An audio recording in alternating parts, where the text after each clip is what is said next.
So this afternoon I'm moving on to another job, working with the same client as I was doing a quick web edit this morning at some point, doing a 360 virtual tour edit. So this is a fairly larger job.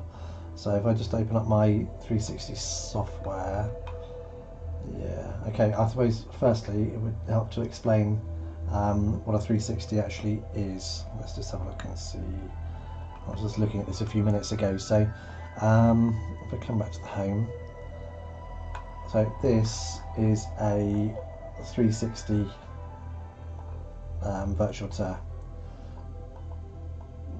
Okay, so you start off with an image that you take, and then you link your images together, excuse me, and you can literally go through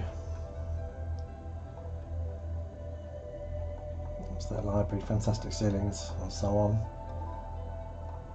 They've got a speech, I put speech in here as well, which is quite good. I wonder if it'll come on by going here. Reception classroom MS. Yes, it does. And then back out. Probably back into the library. Library. Yeah, okay, turn off. So that's basically the gist of a 360, and I did another building as well with theirs, which is just around the corner from there. Just change that URL. And this is the other building.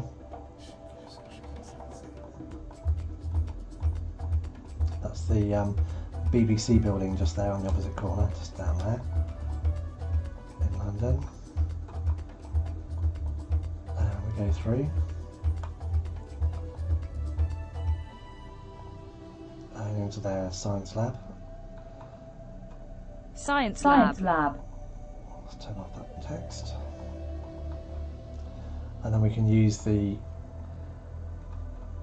menu on the side, and we can go and visit rooms quickly. That's their locker room on the lower ground floor. So there's all sorts of bits of fun you can have with these things. But I built two because they have their school is based over two large sites.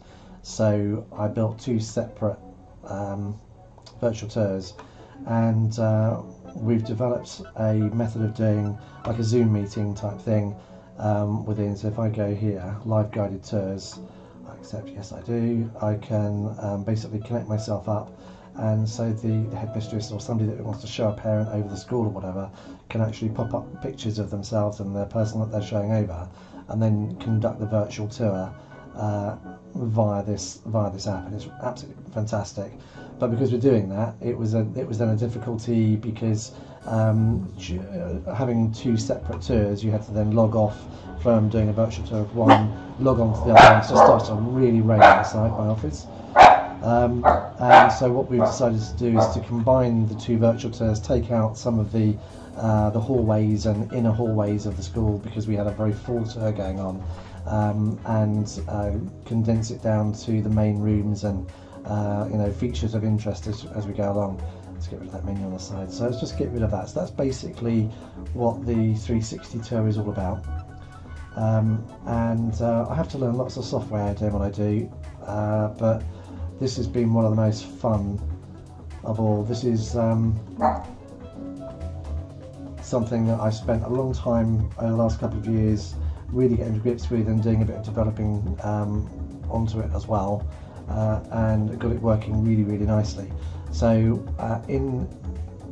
skin panoramas, let's just go in there.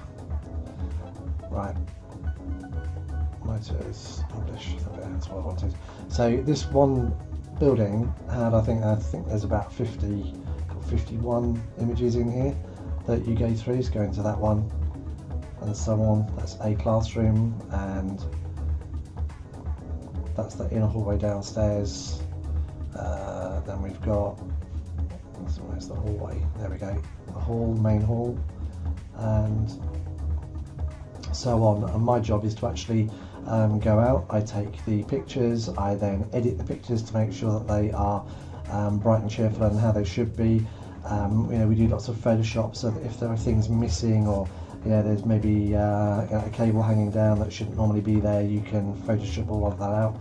So you end up with some perfect images, and then you let's just go into panoramas, publish, and then you basically link them all together so that people can click through them and off you go. So let's just close that one down for a moment and open up Lightroom. So it all starts with taking images in the first place, and what we use, I'm just going to turn on another camera. We've got one here, there we go. Sorry about the cup of coffee. So the pictures are taken in two different ways really. So you take your choice. I'm not sure whether there's much battery left in this. Yeah, is it going to come to life? This is a Rioc Z1, I think. We've got a couple of these now, and these are fantastic. These are single shot cameras that get fixed onto a narrow tripod, and you put them in the rooms where you need the picture to be taken, and they have obviously a lens on that side and a lens on that side, so one click and they will take a complete 360 image. And they are amazing, and the image quality is, well, these were actually these images that I'm doing now, these were taken on the Z1, and they're comparable with anything that you can take on a standard SLR using a really nice fisheye lens. I don't know whether you can see the curve on that fisheye, if I can get that. Oh, there, you just about see the curve on that fisheye. But that's a really lovely Canon fisheye lens, and I think if I'm doing fine detail work, or I go into a showroom where they're selling cut glass crystal or porcelain pottery or whatever it might be, then I would probably want to use the SLR and the Canon lens fisheye right over that one. You do get a better quality at the end of the day, but this thing's amazing. And when you're doing 50 odd shots in one building and then another 50 odd shots in another building, it's a lot quicker, the quality is very good, and because you're not focusing on a specific product, a piece of crystal in particular or something like that, you're focusing on the whole of a room that you're going to be going around, then it's absolutely perfect for, it's fit for purpose.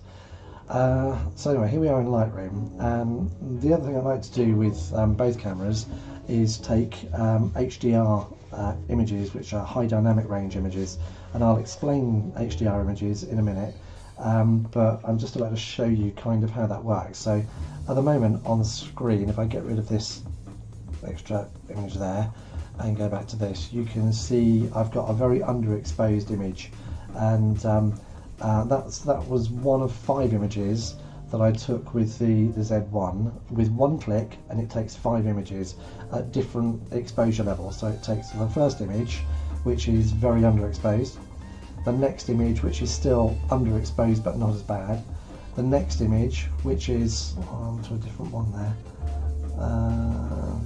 Let's just see, onto a different one.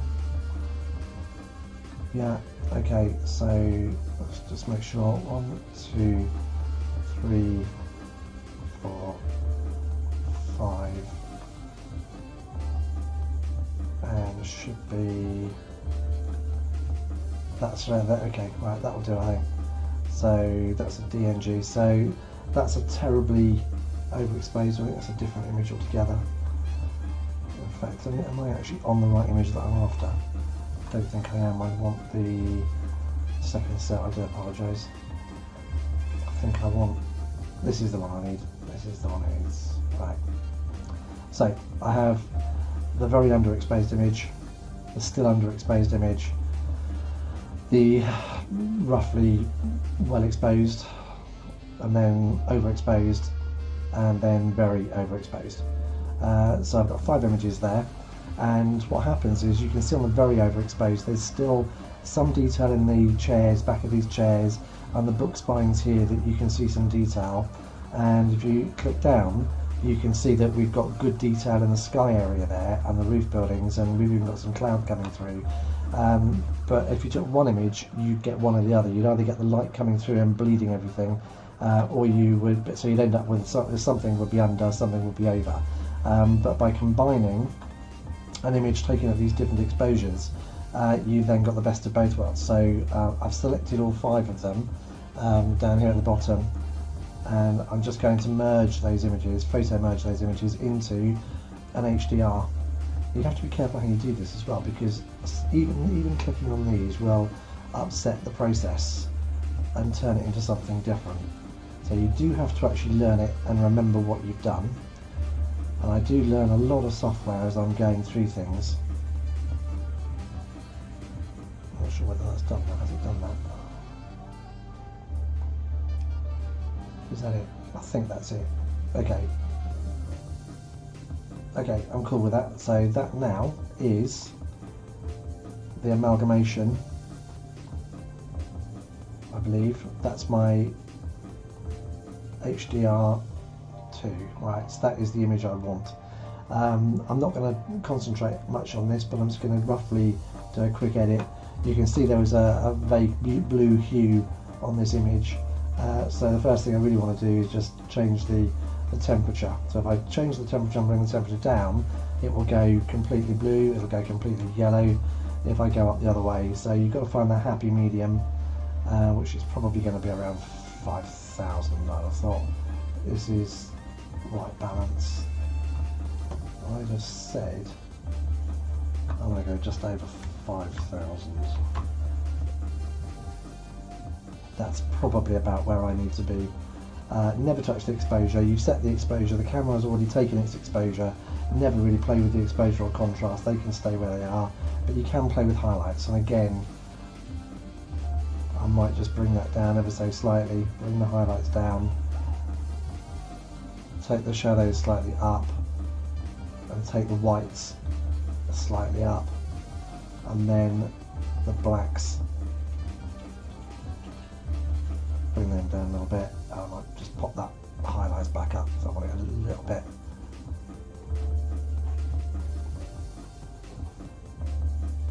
For what I'm looking to do right now. I've lost the blue in the sky, but I'm not worried about that. The whole focus is inside this room and making it look bright and cheerful. I can increase the textures on items and bits and pieces. The luminance takes off some of the noise that you might get if it's a really badly, if I zoom it all the way up, but normally I would not go more than about 20 to 30 luminance, which is effectively reducing noise. So I've ended up with that image. So if I go back to the exposure and the temperature, that's the difference. You can really end up with something that looks utterly rubbish very easily. So it is important to know where you are with your camera. When you're there at the point of photography, try and get a reasonable enough white balance, but it's never going to be amazing. You know, you really have to come back and play with it when you get back. And now what I'm going to do now is I'm going to go up here to photo, and I'm going to edit this in my Reoc Stitcher program. And what this does, these two fish eyes, it will actually merge these together and make my panorama for me. That might pop up on another screen, so I just got, so if it does, yeah, here we go. Just pop that over there. So that's what this image is going to look like when it's merged. So I'm quite happy with that. And there's my merged image. Now you might think that looks really completely weird, but it's actually not. This mess here along this bottom row, if you can see where my cursor is, that is where, that's the tripod, that's the camera itself on the tripod. Bearing in mind it's a 360 image, it takes a picture of itself to some extent, so that's the tripod legs. So I need to get rid of that, so the next job is to take it out of Lightroom and to edit it in Photoshop. That's just popped up on another screen, so let's bring that over here. I'll just zoom up that screen. Okay, so here's my image in Photoshop. There's a golden rule here, and I got messed up with this when I first started learning this, because it gets imported as a 16-bit image. Now if I was to actually go 3D with this, I'll do it. It would darken it, it would blur it, it would make it a complete shocking mess, and you think, what the hell have I done wrong? I'm just going to do it now. There you go. Horrible, low grade, that is a really nasty looking image. So let's just come back from that. Yeah. Well, I can tell you why it does that, but I also can't. Oh, has that actually done that? Come on. Please don't mess me around with that kind of skill.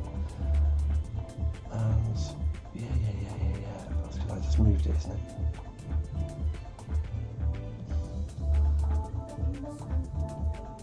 I don't want to messing around. Come on. There we go. Right. So reduce that down from 16-bit down to 8-bit channels, and then go back in and create your panorama, and you'll see immediately it's the right. It's basically what you started out with in terms of colour and so on. Now when you zoom down, you'll see here, you can see where my cursor is, you can see that's the top of the, or that's part of the base of the camera and the tripod. So we need to obviously get rid of that. The easiest way to do that when you're dealing with volume is just to use the tool here, lasso tool, and a very rough cut out, and go edit, fill, content aware, and kaboof, and that will pretty much get rid of that. To all intents and purposes, that no longer exists. So I just go back into there. Okay.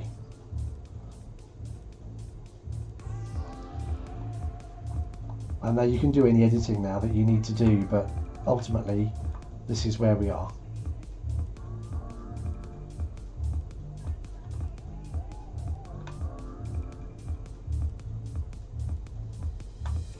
And then you just save it out. You save that out as a JPEG.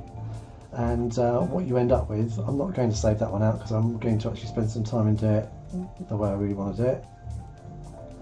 But you effectively, so I go back into my, don't want Lightroom, go back into 3D Vista, which is what I'm using for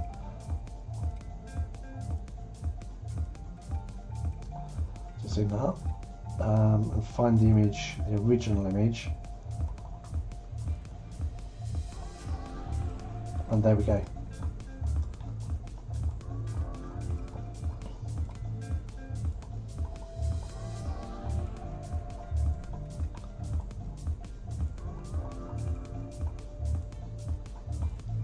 Floor below. So I'm not going to go all the way through and actually start merging the two schools. Just wanted to give people an idea of what it is that we do, and basically I guess the next thing is all the linking. So this is going back to my panorama image, and you probably can't see that in here, but there's a white circular light in there, there's these discs here, and what these are basically are the links from one room to another.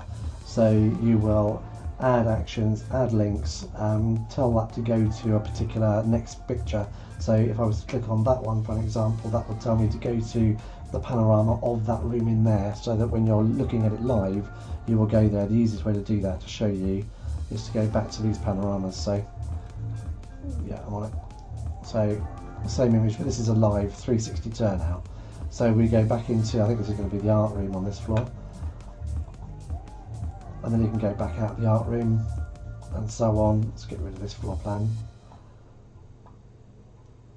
Go back up the other end, bring my menu out, go back down to the floor below.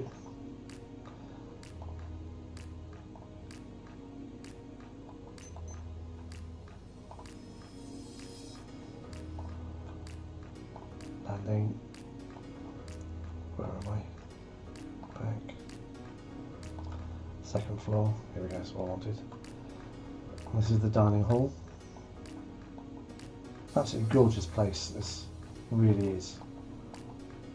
That's the kitchen in through there, so again I can just obviously break it in through there, and that's looking from their kitchen area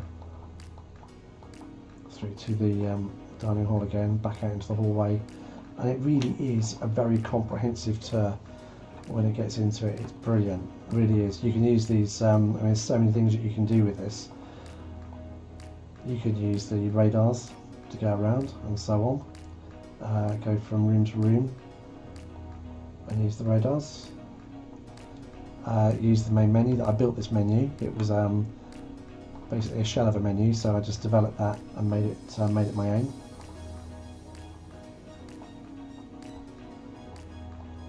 But really, it's amazing. And one of the reasons why we're combining this, I think, is because we've developed a Zoom. Well, I say we.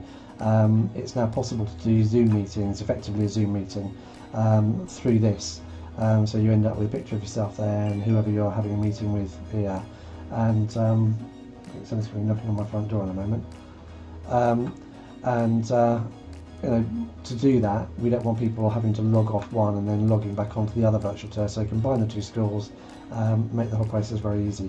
The other things that we can do with this is, I think there's a TV here.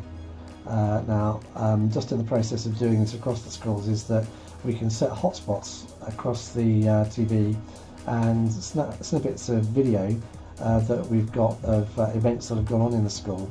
We can actually, you can click the screen, and then you can make the screen come alive and play that snatch of video with volume. It's utterly amazing. If I go back to the other one, I think the other building, and I go in, I think it's on the ground floor waiting room. Put the school brochure in there, which then pops up as a PDF. I did this brochure, this is my work.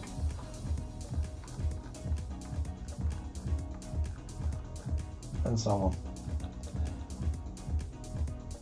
Just get rid of that. But there's so many things that you can do with these things, and you know, and why they're so good is that you can attach them to the website. You can have them play independently, but when they're on the internet, they are absolute media rich, and people will spend minutes and minutes going through and having a look at what's there, and that's amazing for Google stats. So you know, the longer people stay on the website without going away anywhere, the better it's going to be, and just amazing results. You know, if you're looking to get your website up there and running well and getting people, you know, firing on it, then this is the way to do it. Give people something to play with, and I mean, these are very easy to use and great entertainment. And you go all the way up the stairs here.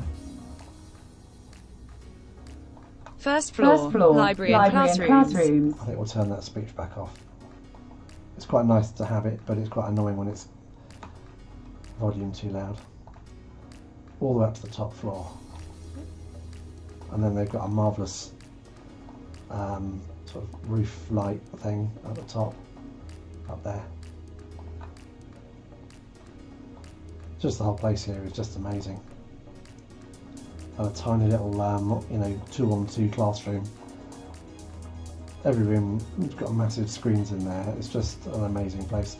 But that's all I really wanted to show you. I've got a lot of work to do, so I'm going to rock off now and get on and do this. I've got to cut this down and combine it and create a new virtual tour, basically. And it's quite time consuming, so that's going to take up most of my time over the next couple of days. And I'll catch up some other time.